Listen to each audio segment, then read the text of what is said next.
wanted to go outside today and do my vlog because it's so nice out. It's about 7:30 in the morning. It's about 55 degrees, and I just thought it was really a good time to take advantage of the fall before winter sets in. They say it's gonna get colder next week, so wanted to get out a little bit. Last week's book signing, I got a lot of questions. I was really surprised. I got a lot of questions about how I became published, what my avenue was, and basically a lot of people came up to me and they're like, well, you know, I want to write, but how do I do it? How do I get started? I started writing back when there was no self-publishing whatsoever. It was a stigma. It was something extremely expensive, and you'd be stuck with 1,000 books in your garage for the rest of your life probably. But with Amazon, ebooks, things like that, self-publishing has really come a long ways, which is a whole other topic in and of itself. But when I started writing, I only had traditional publishing that I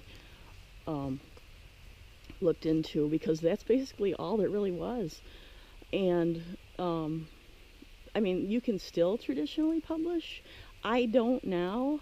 I used to, but not anymore. When I first started publishing, I was trying to get an agent because everyone said, well, you can't get into the big five, the New York City publishers, the traditional big publishers that paid a large advance, which nowadays doesn't exist. But they all said that the only way you can get into there, the only way you can break in, get your foot in the door, was to get an agent. So what I did was I sent out tons and tons of query letters. I had 1/4 of the year, I sent out probably 60 letters, old school snail mail letters with a self-addressed stamped envelope. So you can imagine how expensive that got after a while.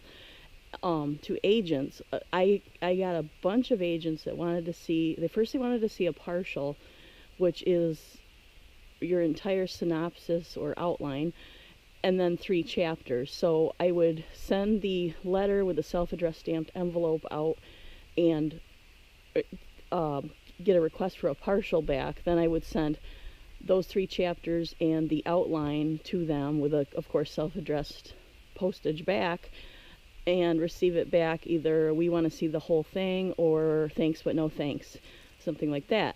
Then of course I would send out the entire manuscript, all printed out on paper. I mean, we're talking something about this thick, so it got crazy expensive, but I did all that, and then I got tired of it. I got a lot of thanks but no thanks, things like that. I did get one person that offered to represent me, but I turned it down. I didn't like some of the terms. I was a little scared of some of the terms, so I did turn that down.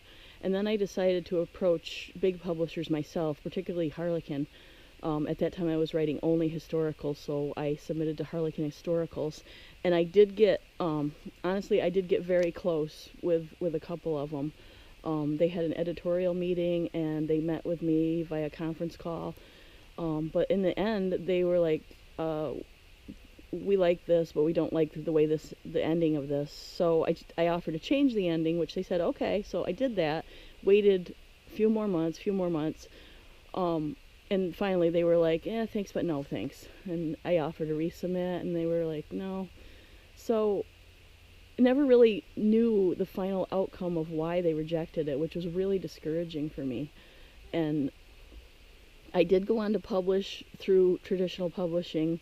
However, it was probably a good 15 years before I finally got a book out there, and it was so slow.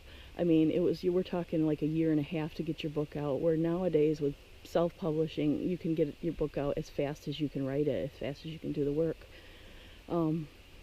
So yeah, it was really disheartening for me, but there are people that still do the traditional method, and they're okay with that, and that is fine.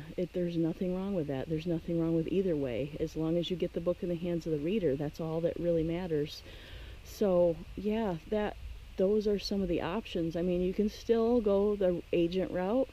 There's a ton of videos on how to go about doing that. You can still do the traditional route without looking at the agent.